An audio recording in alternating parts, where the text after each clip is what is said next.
Friends, இந்த வீடியோவில் வந்து ஜென்ரல் ஸ்டடீஸ்லேருந்து ஒரு 5 கொஸ்டின்ஸ் வந்து பார்ப்போம்.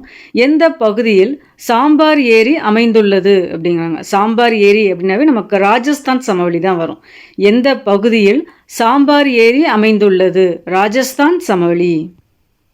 அடுத்து பாருங்க, ஜனகணமன பாடல் எப்போது இந்திய தேசிய கீதமாக அரசியலமைப்பு சபையால் ஏற்றுக்கொள்ளப்பட்டது அப்படின்னா ஜனவரி 24, 1950. இதே வந்துன்னா காங்கிரஸ் மாநாட்டில் வந்து ஜனகணமன பாடல் வந்து ஏற்றுக்கொள்ளப்பட்டது வந்து 1911 தான் ஏற்றுக்கொண்டிருப்பாங்க. டிசம்பர் 27, 1911 கல்கத்தா காங்கிரஸ் மாநாட்டில்.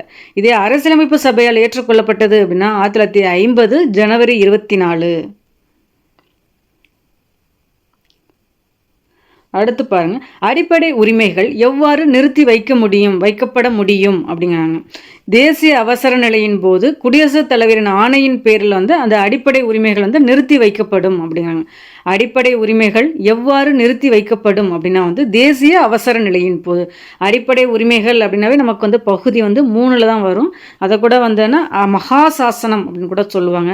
அதோட ஆர்டிகிள் வந்து 12 to 35 தான் வந்து அடிப்படை உரிமைகள் வந்து குறிப்பிடுது. தேசிய அவசர நிலை அப்படின்னா நமக்கு ஆர்டிகிள் வந்து 352 வரும். தேசிய அவசர நிலை அந்த டைம் மட்டும்தான் வந்து அடிப்படை உரிமைகள் வந்து நிறுத்தி வைக்கப்பட முடியும் அப்படிங்கிறாங்க.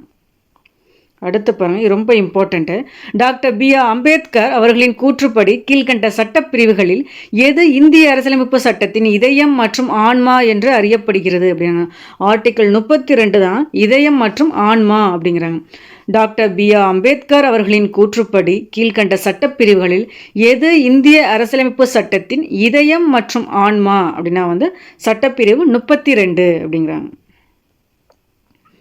அடுத்து பாருங்க, பின் வருவனவற்றுள் எந்த குழு ஆணையம் மத்திய மாநில உறவுகள் பற்றி பரிந்துரை செய்கின்றன அப்படிங்கிறாங்க.